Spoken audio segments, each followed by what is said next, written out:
Shalom, meus amados irmãos de todo o Brasil. Está no ar o programa Meu, Seu, Nosso, da família brasileira, TV e PUDEB. O programa hoje está imperdível, interessante, feito especialmente para você. Hoje teremos um debate, de um teólogo e um padre, tratando sobre o dia de guarda. Também teremos uma grande pregação bombástica falando sobre quem é os falsos profetas.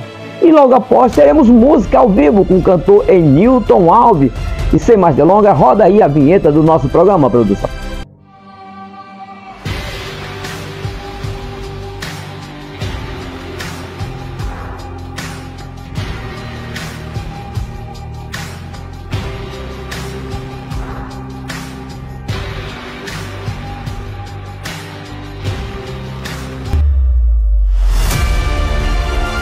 Estamos de volta com o programa da família brasileira, o programa da TV e PUDEB.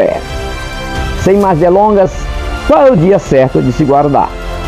A palavra de Deus diz que o homem tem que trabalhar 6 dias e no 7º descansar. Qual é o dia de guarda? Qual é o dia de descanso?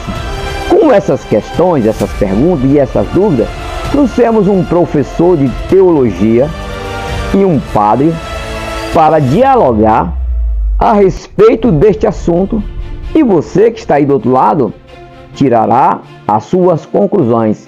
Mas antes que eu me esqueça, não se esqueça de se inscrever no canal, apertar o sininho de notificação para que tu receba os nossos conteúdos em primeira mão e deixar aquele likezinho maroto para que o YouTube reconheça que o nosso trabalho está te agradando. E aqui do lado tem o nosso QR Code, porque nós temos uma congregação que está em fase de construção ali na cidade de Imperatriz, no Parque Alvorada 2, na rua Antônia Alves, número 3, casa 3. Precisamos de doação. Se você quer ser um dos patrocinadores do nosso programa para ajudar na obra de Deus, está aqui nosso QR Code, faça sua doação, porque a Bíblia diz que é dano que se recebe. Sem mais delongas, vamos ver esse debate? Um cristão é proibido de guardar o sábado, atualmente. Todo aquele que está em Cristo é uma nova criatura. Eis que eu faço novas todas as coisas. Passou o que era antigo. E a aliança antiga caducou. Caducou, então não adianta. Vinho novo, o vinho do Espírito, o vinho da nova aliança, em odres novos. Então, quem insiste em guardar o sábado sendo cristão, está judaizando. E, consequentemente, renegando Cristo, colocando sua esperança na lei de Moisés. Jesus guardou o sábado perfeitamente, o sábado santo. Eu tranquilo vou deitar e na paz logo adormeço. Pois só vós, ó Senhor Deus, dai segurança à minha vida. Tu sabes, Senhor, quando me deito na morte e me levanto na ressurreição. Então, no sábado santo, naquele repouso tremendo da morte, Jesus cumpriu o sábado e nos libertou do sábado, do jugo do sábado. Por isso, no capítulo 20 do Evangelho de São João, quando São João conta a entrada de Jesus no cenáculo, é interessante como está lá no texto original. No primeiro dia depois do sábado, estando fechadas as portas do lugar onde se encontravam por medo dos judeus, Jesus entrou. Atenção! Esse primeiro dia depois do sábado, essa expressão tem um sentido teológico. Quer dizer, acabou-se o sábado dos judeus. Na sexta-feira o véu do templo se rasga, acabou-se a economia dos antigos sacrifícios. No sábado, Jesus guarda perfeitamente o sábado, acabou-se a antiga aliança, a antiga criação, a antiga aliança. Nós estamos no primeiro dia de um mundo novo.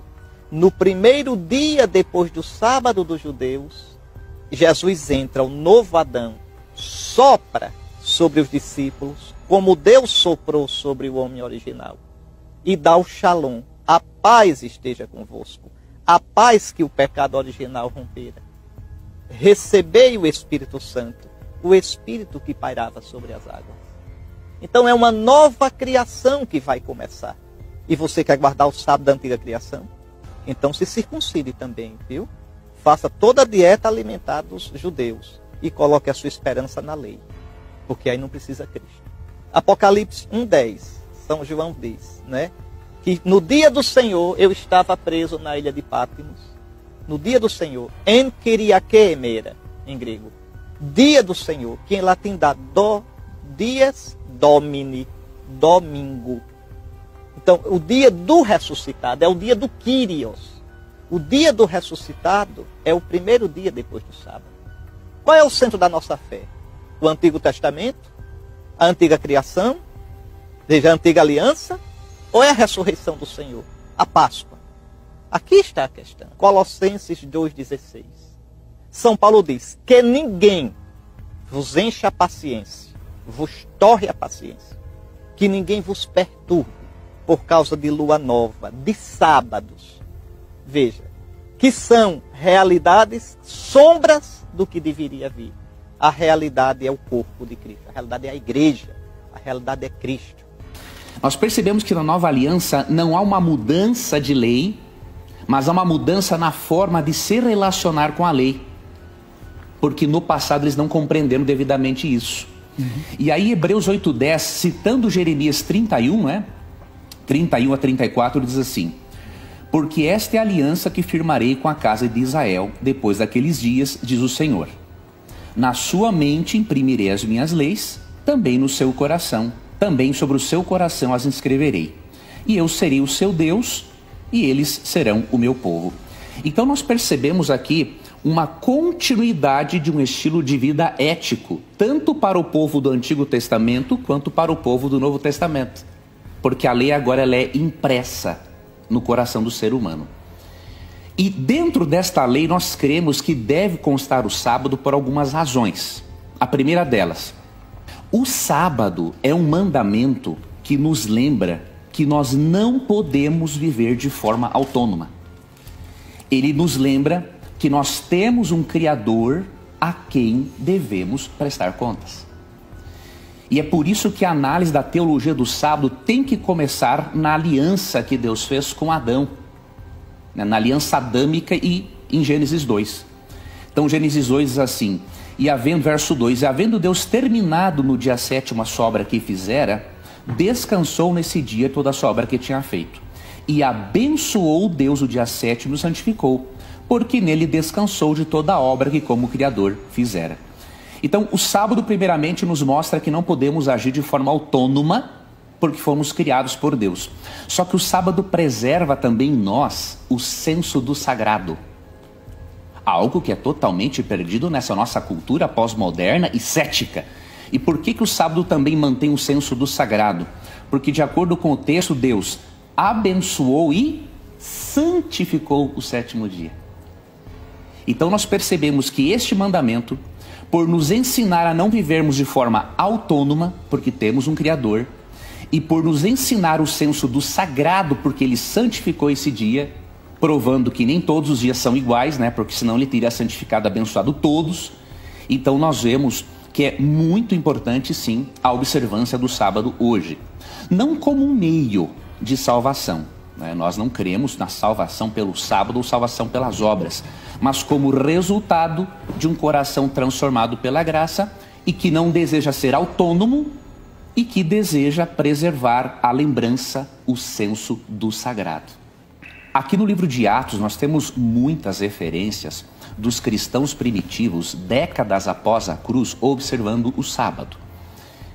Então, esses testemunhos de observância do sábado da parte deles têm que nos falar muito fortemente.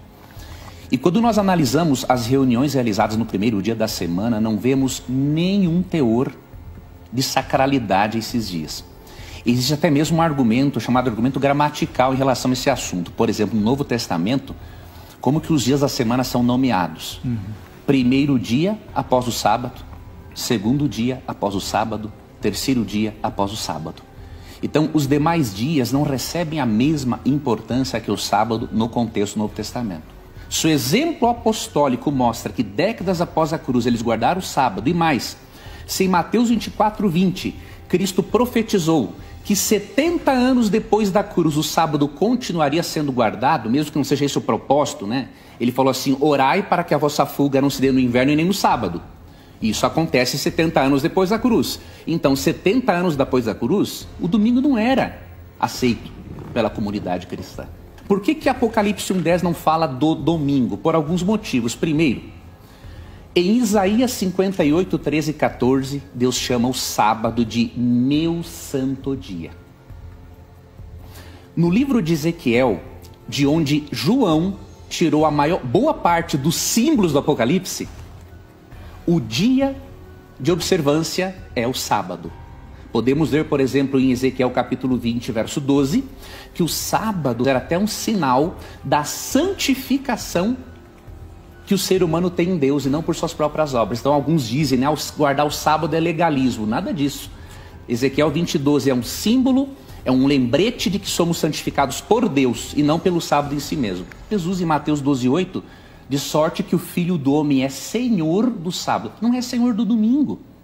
Ah, mas ele ressuscitou no domingo. Vejam, queridos, ele morreu na sexta-feira. Então, se a ressurreição no domingo é um argumento para eu guardar o domingo, então eu vou justificar a observância da sexta-feira também, porque o dia da morte dele é tão importante quanto o dia da ressurreição. E agora vamos então brevemente para Colossenses 2,16. Existem entre os intérpretes adventistas e também entre intérpretes evangélicos algumas opiniões diferentes sobre Colossenses 2,16. Mas o que eu quero mostrar aqui é que o texto de Paulo em nada desmerece a observância do sábado. Até porque Paulo guardava o sábado. Alguns até alegam assim, muitas vezes, Paulo guardava o sábado porque ele queria evangelizar os judeus na sinagoga, porque está lá em Atos 17:2, Atos 18:13-4. Mas nós podemos provar que não, Paulo não guardava o sábado por ser judeu, simplesmente. Atos 16:13 é um texto muito forte que mostra Paulo guardando o sábado num território pagão sem a presença de nenhuma sinagoga. Então o que nós cremos aqui? Que Paulo não está condenando a observância do sábado ou dizendo para o cristão celebrar qualquer dia. Quero ler essa nota aqui da Bíblia de Estudo de Genebra, que obviamente não são observadores do sábado, esses eruditos, do domingo, mas eles têm um comentário muito coerente sobre Colossenses 2,16, que diz assim: Paulo não rejeitava a observância cristã correta das festas ou do quarto mandamento, assim como não rejeitava o jejum ou outras observações religiosas praticadas com a motivação correta. Então o problema em Colossos é guardar o sábado da forma errada. Não sabemos como esse sábado era observado neste contexto pagão e sincretista, mas que Paulo não condena o sábado é bem claro, até mesmo pelo seu costume, décadas após a cruz, ele continuar observando o sábado até mesmo no território pagão. Estamos de volta com o programa da Família Brasileira. Hoje teremos uma grande pregação. Fake news. O que é fake news? Fake news é uma palavra muito pesada que ofende as pessoas ou demagogia aquela pessoa para não dizer que ela está mentindo. Ouviremos uma pregação falando sobre o falso profeta. Esse tipo de pregação não se ouve mais na congregação. O que está acontecendo com a igreja brasileira? Que não se prega mais a verdade, que não se prega mais conteúdo de veracidade. E quando é pregado, a congregação não glorifica e nem exalta a Deus. Sem mais delongas, vamos ouvir essa pregação? Prove, eu te provo. Romanos 14:10. Todos compareceremos no tribunal de Cristo. Apocalipse 22, versos 12.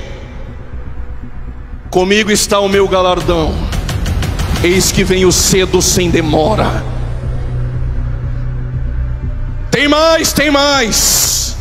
2 Timóteo capítulo 4, versos 8. Desde agora a coroa da justiça está guardada e reservada pelo justo juiz, não só a mim, mas a todos aqueles que amam a sua vinda. Tiago capítulo 1, versos 12. Bem-aventurado o varão que suporta a tentação, porque depois de suportar, dar-te-ei a coroa da vida. 1 Pedro capítulo 5, versos 4. Aos presbíteros como eu, disse Pedro, que cuidam do rebanho voluntariamente, não por torpe ganância. Versos 4. Dar-te-ei a coroa de glória. 1 Coríntios capítulo 9, versos 25. Dar-te-ei a coroa incorruptível. 2 Timóteo capítulo 4 versos 8, coroa da justiça. Tiago capítulo 1 versos 12, coroa da vida. 1 Pedro capítulo 5 versos 4, coroa de glória. 1 Coríntios capítulo 9 versos 25, coroa incorruptível. O que eu faço, pregador? Apocalipse 2:11. Ser fiel até a morte, e dar-te-ei a coroa da vida. O que eu faço, pregador? Apocalipse 3:11. Guarda o que tens, guarda o que tens, guarda o que tens, guarda o que tens, guarda o que tens, para que ninguém tome a tua coroa. Quem tem ouvidos, ouça o que o Espírito diz às igrejas. Última coisa que aprendemos com as 7 igrejas da Ásia: todas elas tinham algum desvio doutrinário. Havia a doutrina em Tiatira da profetisa Jezabel. Ela profetizava, mas não era Deus. Talvez se fizesse um pix, ela contava mais uma. Aos falsos profetas desse Brasil: conheço um Deus que virá em juízo e não tardará.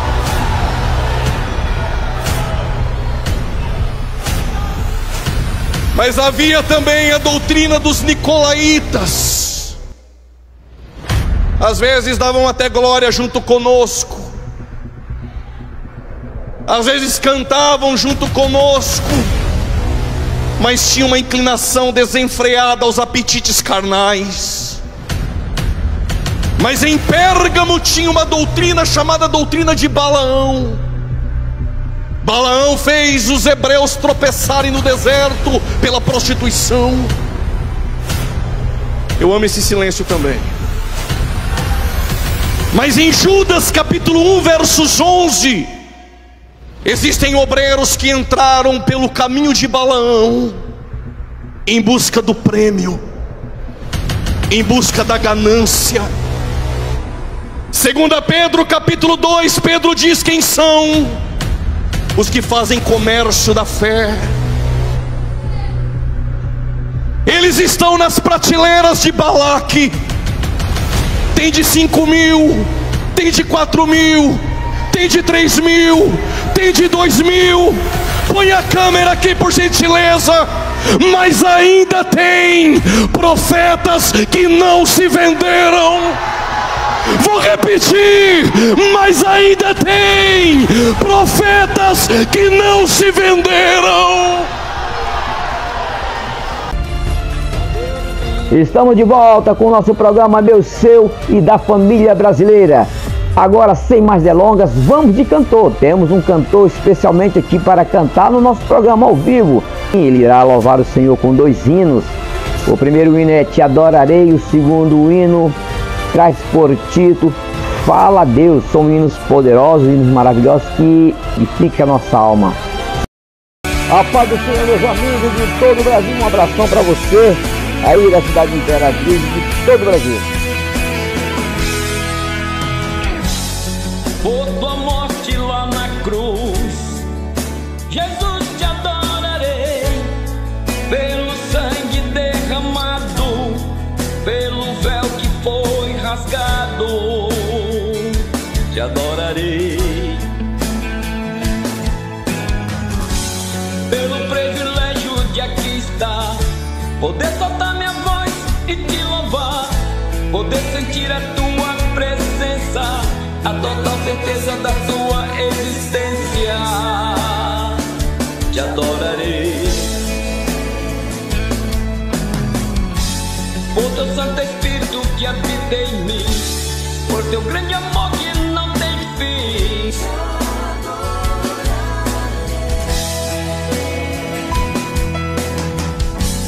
por me inspirar na letra da canção, poder soltar minha voz, sentir tua unção, te adorarei, Senhor, mais uma vez te adorarei. Fui chamado pra adorar, então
da canção, poder soltar minha voz, sentir tua unção. Te adorarei, Senhor, mais uma vez te adorarei. Fui chamando pra adorar, então adorarei. Sou adorador, foi assim que Deus me fez, então adorarei. Ninguém vai me calar, te adorarei. Está no meu DNA, te adorarei. Ainda que tirasse a minha vida, quando chegar lá no céu, te adorarei. Ninguém vai me calar, te adorarei. Está no meu DNA, te adorarei. Ainda que tirasse a minha vida, quando chegar lá no céu, te adorarei. Te adorarei, te adorarei. Quando chegar lá no céu, te adorarei. Quando chegar lá no céu, te adorarei.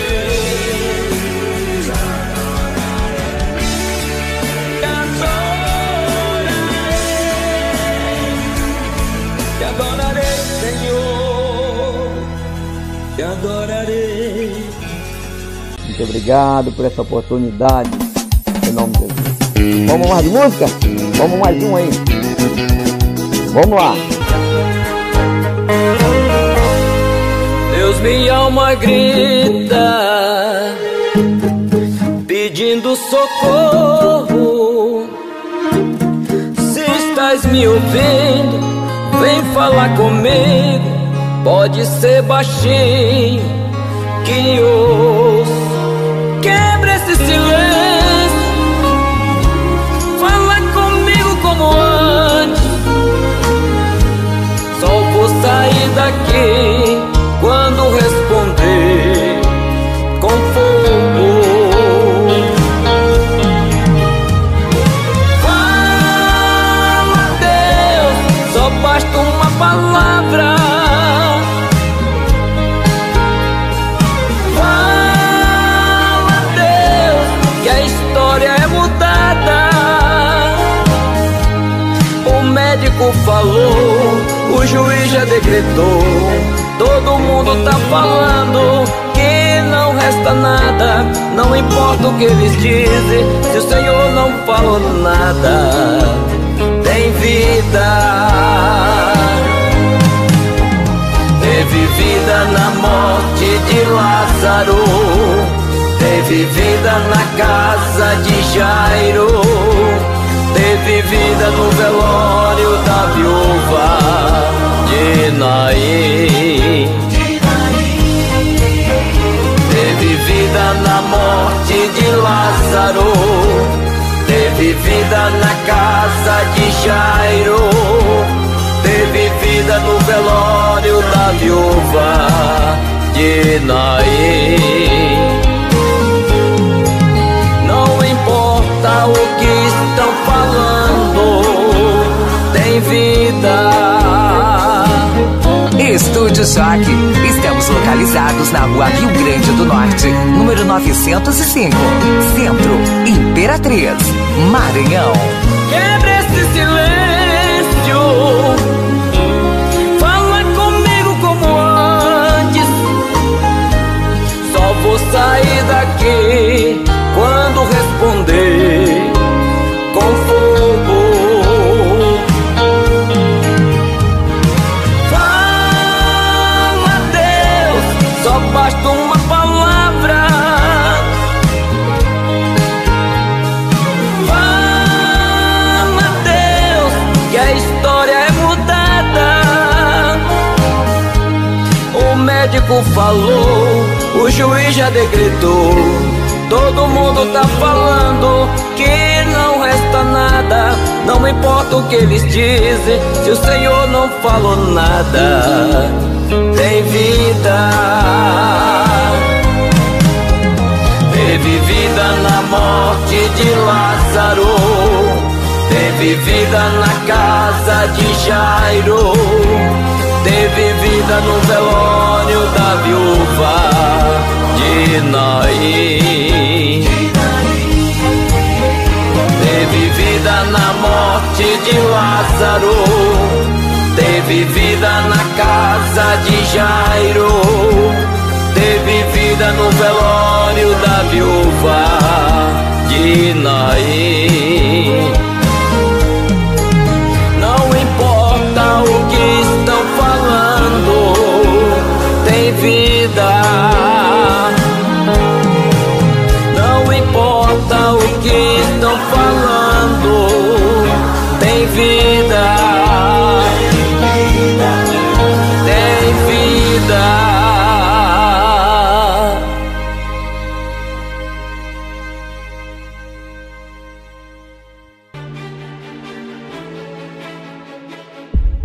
Infelizmente, tudo que é bom dura pouco. Chegamos ao final do nosso programa. Agradeço pela sua audiência desde já. Escreva aqui no falando de onde você está assistindo o nosso programa, se o nosso programa está bom, se a qualidade está boa, se o nosso áudio está bom. Escreva também para o nosso programa pedindo oração, porque o nosso programa ele é de utilidade pública. Estamos aqui para levar a você uma mensagem poderosa, uma edificação para a tua alma, que o nosso programa também é cultura, E hoje quero agradecer aos meus amigos de todo o Brasil, o pastor Ademir Manes, ali em Curitiba, Paraná, que fica ali na cidade de Curitiba, Santa Felicidade, também o pastor José Carlos de Souza, que fica ali em Araucária, também em Curitiba, ali fica na rua Águia 1024 em Capela Velha. Desde já agradeço a você pela sua audiência e não se esqueça de se inscrever no nosso canal, apertar o sininho de notificação para que tu receba o nosso conteúdo em primeira mão e deixar aquele likezinho maroto para que o YouTube reconheça que o nosso trabalho está te agradando. Desde já, sem mais delongas, que a Shalom do Eterno esteja com todos e um bom final de semana em nome de Jesus.